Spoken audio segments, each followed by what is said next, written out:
Olá, meus irmãos e amigos. Estamos no sétimo estudo sobre a declaração doutrinária da Convenção Batista Brasileira.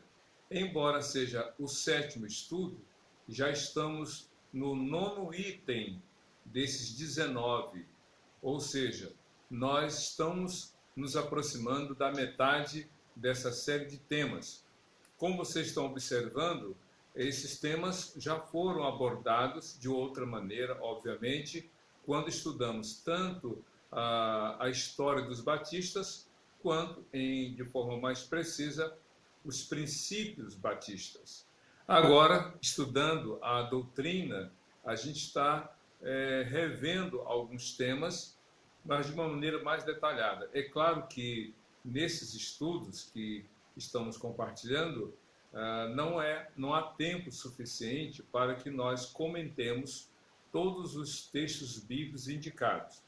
Mas eu acho muito saudável o exercício de cada um dos irmãos, dos que, por interesse, querem se aprofundar no estudo bíblico sobre cada um dos temas da declaração, para ver qual é o texto bíblico, ou quais são os textos bíblicos, já que para cada declaração há uma série de versículos, porque esses versículos não estão aí por acaso, mas estão ali para fundamentar, ou seja, a nossa doutrina batista está alicerçada, fundamentada na palavra de Deus. Como a igreja primitiva, que era zelosa e permanecia na doutrina dos apóstolos. Quando a Bíblia fala em Atos capítulo 2, que a igreja, que os cristãos seguiam, estudavam ou obedeciam às instruções nas chamadas doutrinas dos apóstolos, o que a Bíblia está colocando é que esses cristãos recebiam dos apóstolos aquilo que estes apóstolos haviam recebido de Jesus. Ou seja, os apóstolos eram, portanto, porta-vozes dos ensinos doutrinários de Jesus. Então, o que nós, como Igreja Batista, temos está no Novo Testamento. Eu já falei isso antes e vou aqui repetir. O Velho Testamento é o pano de fundo, é o aspecto histórico do surgimento do povo hebreu e por meio de quem o povo hebreu veio realmente o Salvador. Mas toda a doutrina batista está no Novo Testamento. É nessa palavra de Deus no Novo Testamento que nós lemos e guardamos os seus ensinos. Obviamente que só vamos entender o Novo Testamento à luz do Velho Testamento. Então, a Bíblia como um todo é a palavra de Deus, de Gênesis a Malaquias, o Velho Testamento, e de Mateus a Apocalipse, o Novo Testamento. Mas tudo fala a respeito de Jesus. Então, vamos dar sequência a esse estudo sobre os temas pertinentes às doutrinas batistas. E agora vamos falar sobre duas ordenanças, o batismo e a ceia do Senhor. O que nós temos a aprender? Amanhã, dia 5 de julho, estaremos celebrando a ceia do Senhor. E, obviamente, que isso vai ficar muito mais claro quando nós estivermos na prática. Mas, em linhas gerais, o batismo, faço a correção tirando ICS, o batismo e a ceia do Senhor são ordenanças da igreja e isso deve ser obedecido. Quando eu falei sobre esses dois temas, quando abordamos a questão dos princípios, tanto o batismo quanto a ceia são ordenanças deixadas por Jesus. E eu expliquei a diferença entre as ordenanças e os mandamentos. Os mandamentos são ordens dadas por Jesus que devem ser praticadas tanto pelo indivíduo, o cristão em particular, quanto a coletividade, a igreja do Senhor. Mas as ordenanças têm um caráter diferenciado porque elas são práticas que a igreja, somente a igreja, pode realizar. A igreja, então, batiza as pessoas de acordo com aquilo que está instruído na palavra de Deus, e a ceia é praticada segundo o que foi ordenado pelo Senhor. E é interessante quando pensamos tanto no batismo quanto na ceia, temos que entender que são ordenanças não para o indivíduo. Quer dizer, a pessoa é batizada, mas quem batiza a pessoa que entregou a vida a Jesus? Obviamente que a igreja ou aquela pessoa que recebeu da igreja autorização, é o pastor. O pastor recebeu autorização para batizar, mas quem estabelece, quem dá as condições para que a pessoa seja batizada, não é o pastor, não é qualquer outro membro, é a igreja.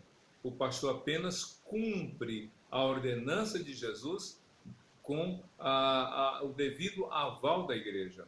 Então, o batismo, para ter, digamos, validade, tem que ter realmente a declaração da fé da pessoa, mas tem que ser devidamente autorizado pela igreja. E o pastor é aquela pessoa que recebeu essa ordem, essa autorização, e assim cumpre a palavra.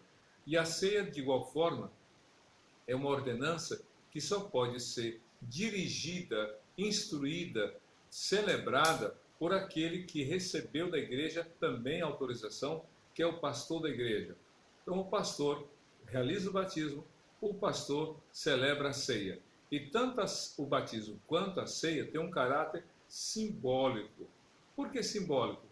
Porque não é o valor do batismo quanto a ceia não está no evento em si, mas naquilo que ele representa, naquilo que ele simboliza, e nós vamos ver em seguida. No item número 2 aí que está na tela, a declaração é a seguinte: o batismo é por imersão.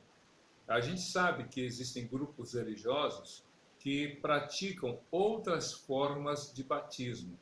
Nós não vamos entrar nesse mérito, cada um tem a sua liberdade de escolha, mas nós cremos, nós batistas, nós cremos que o batismo é por imersão, ou seja, a pessoa tem que mergulhar, todo o seu corpo tem que estar envolvido, né, submerso naquela água. Não importa se é uma tina, um tonel, uma caixa d'água.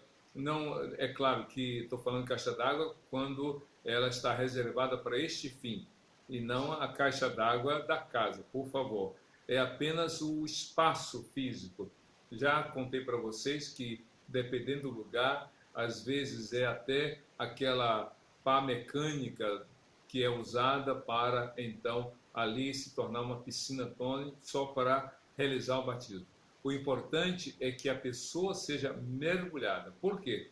Porque esse mergulho é realmente algo muito significativo que daqui a pouco eu vou explicar. Mas o que eu quero colocar é que a Bíblia, no livro de Mateus, como nos livros outros que falam sobre batismo, o batismo é por imersão.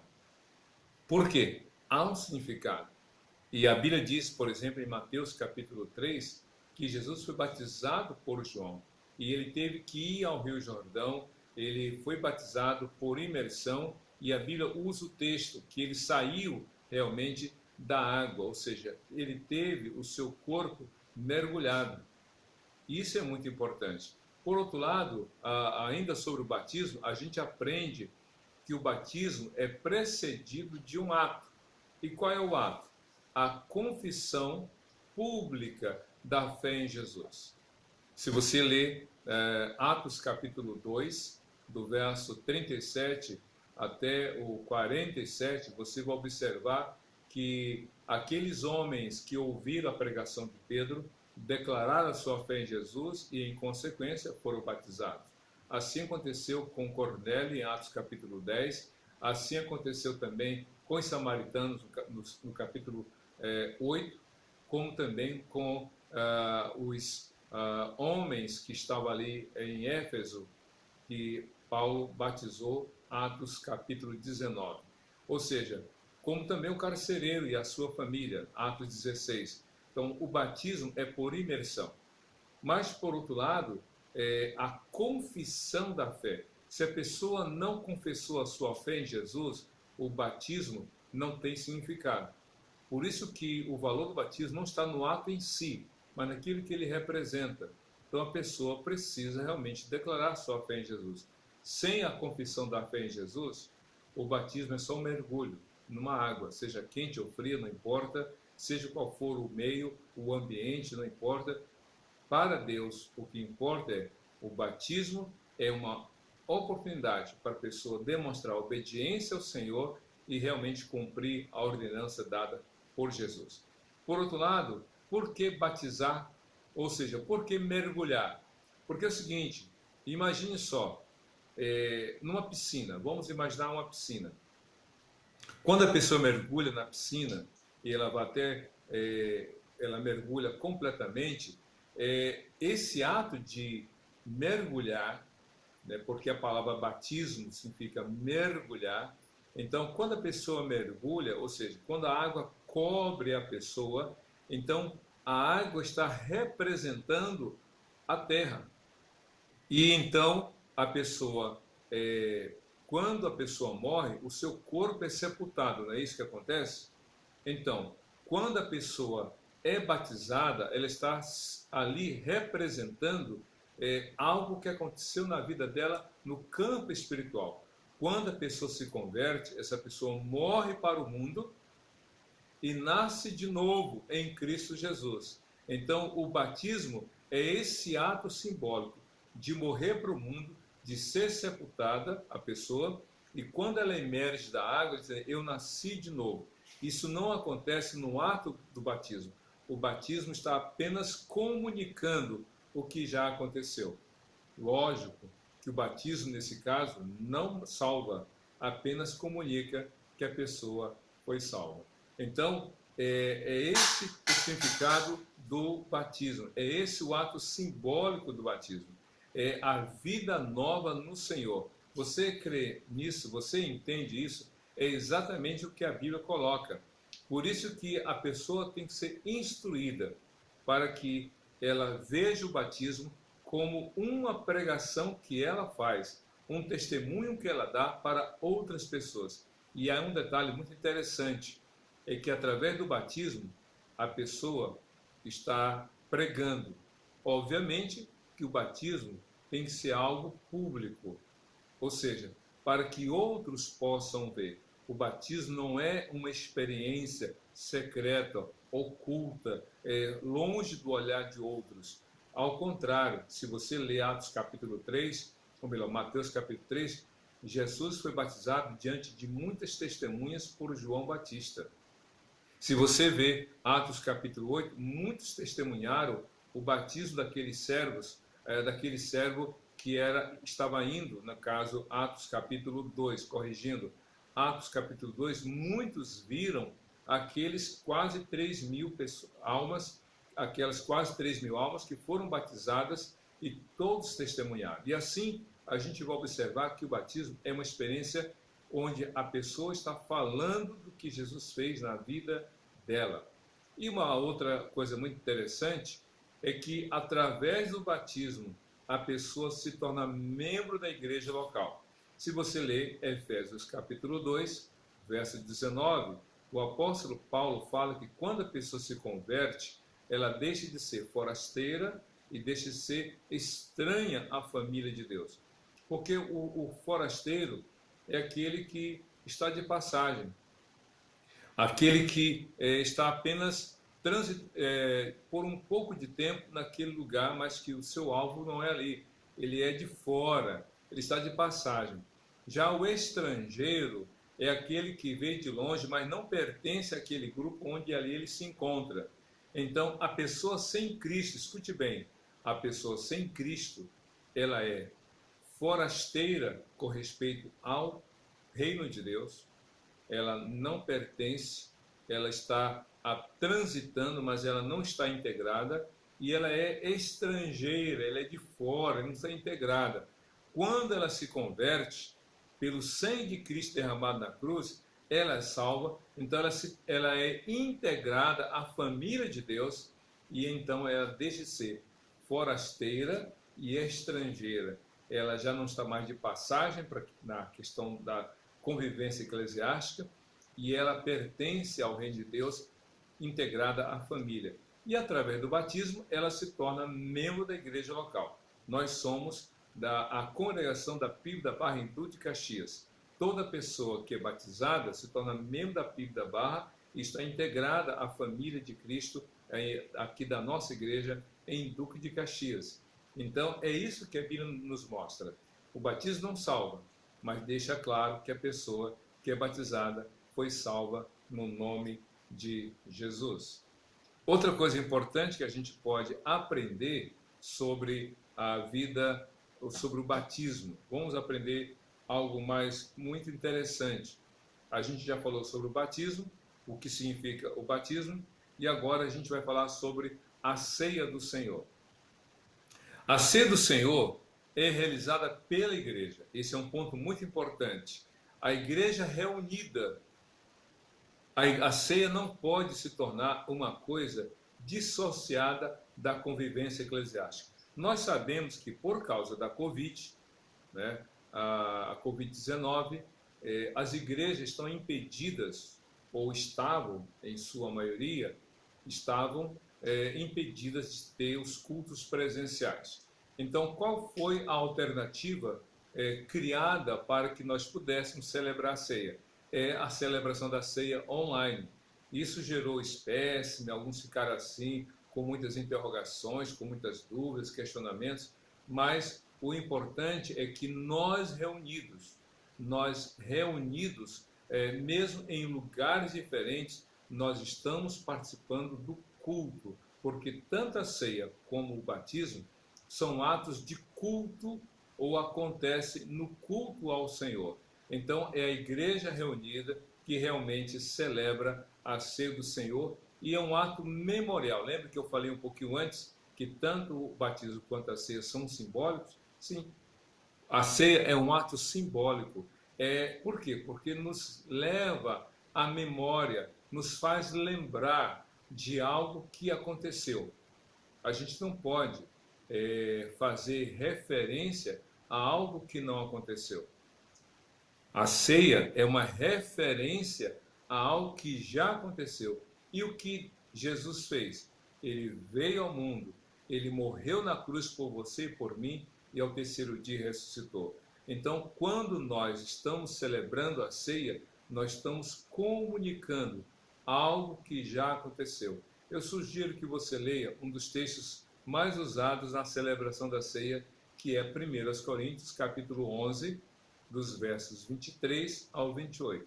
Mas também nos 4 evangelhos, Mateus, Marcos, Lucas e João, há narrativas sobre a celebração da ceia ou da instituição da celebração da ceia feita por Jesus. Ele instituiu, ele ordenou que os seus discípulos fizessem constantemente a celebração da ceia em memória do sacrifício de Jesus.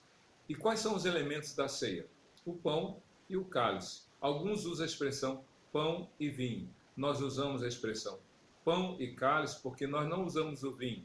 Embora na Bíblia use a palavra vinho, mas Jesus nunca bebeu vinho alcoólico, porque de acordo com Hebreus capítulo 4, de 14 a 16, Jesus é o sumo sacerdote por excelência.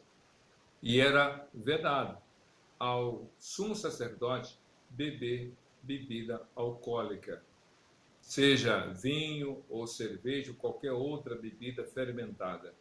Então Jesus, em obediência a Deus, se privou de beber bebida alcoólica. O vinho que ele tomou, não só na ceia, mas em outras ocasiões, era aquele suco de uva integral,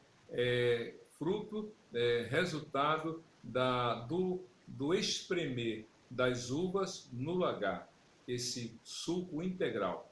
Você já deve ter tomado o suco integral e sabe que ele é muito consistente, muito forte, ele é muito grosso, e quando a pessoa toma, ela, poxa, parece vinho, parece, mas não é.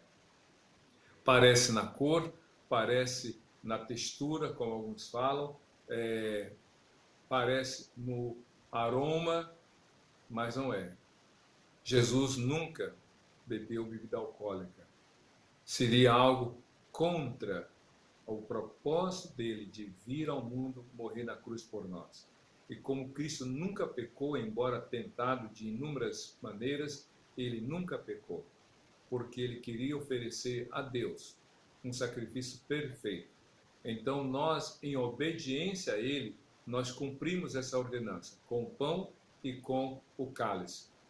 É interessante que na Páscoa havia 4 elementos. O pão sem fermento, que era o pão asmo ou ázimo, as duas expressões estão corretas. O isopo, que era uma espécie de erva, imagine folhas de jiló, né, ou folhas de boldo, com um sabor amargo. Então essas folhas foram usadas durante a Páscoa, ou eram usadas para lembrar dos 430 anos de escravidão, vida amarga. E o pão asmo, sem fermento, que era um pão feito às pressas, porque o pão com fermento é mais demorado, porque tem que esperar o fermento levedar toda a massa. E o pão sem fermento era aquela massa feita sem fermento, rápido, assada e comida às pressas. E o suco, né, o vinho, que é o suco de uva, e também o cordeiro.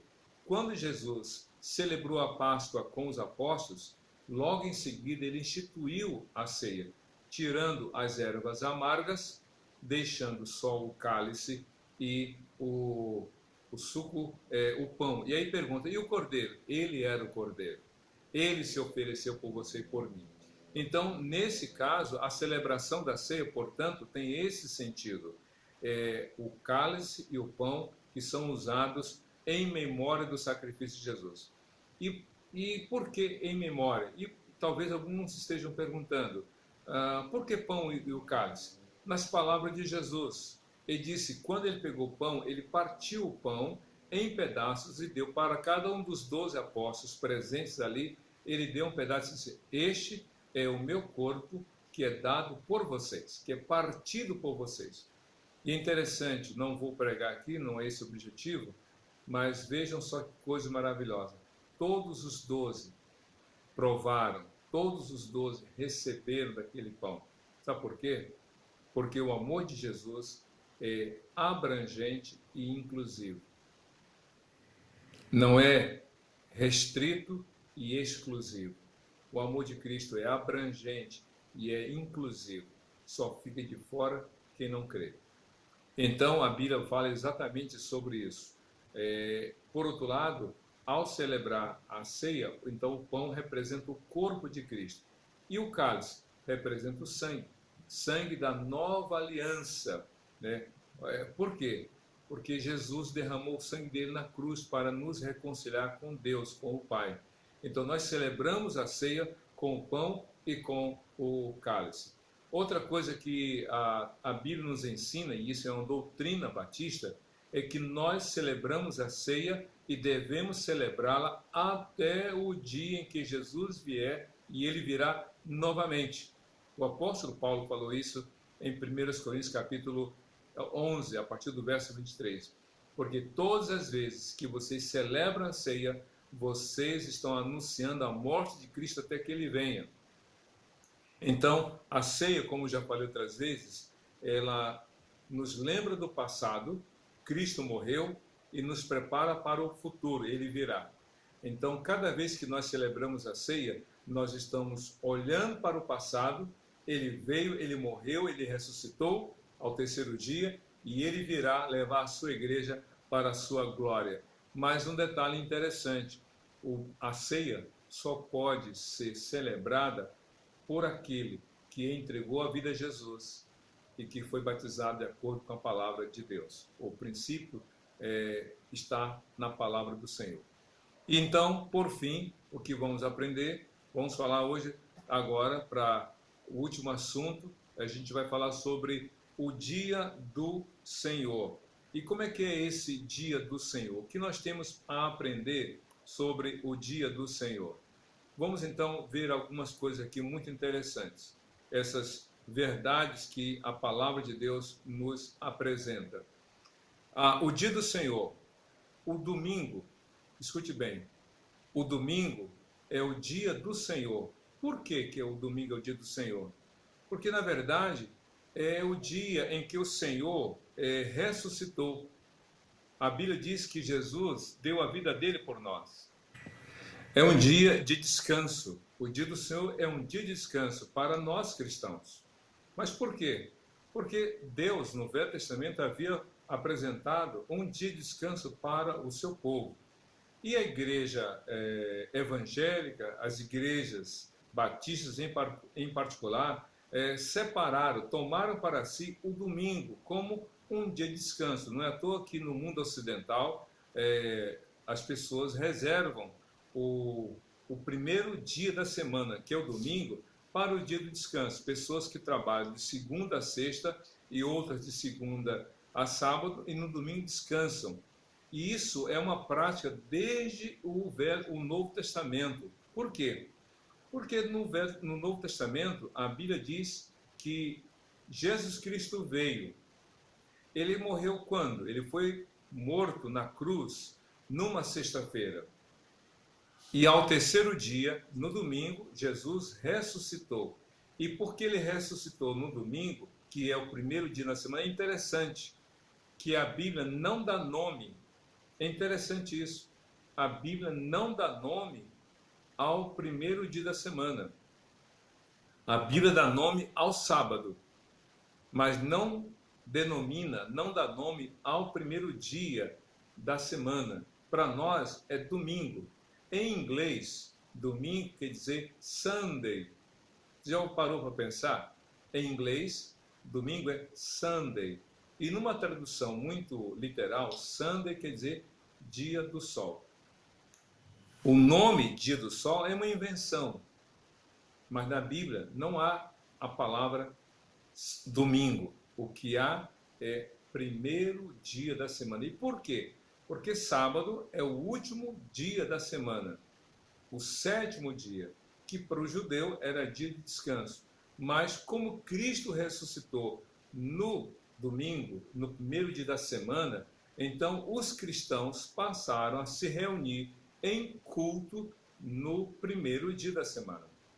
Se você lê os 4 evangelhos, principalmente aqueles que colocam a cronologia dos fatos, Cristo ressuscitou no domingo, apareceu a Maria Madalena, apareceu aos discípulos de Emaús, apareceu a algumas pessoas e apareceu aos 11, ou melhor, aos 10 apóstolos. Tomé não estava naquele dia.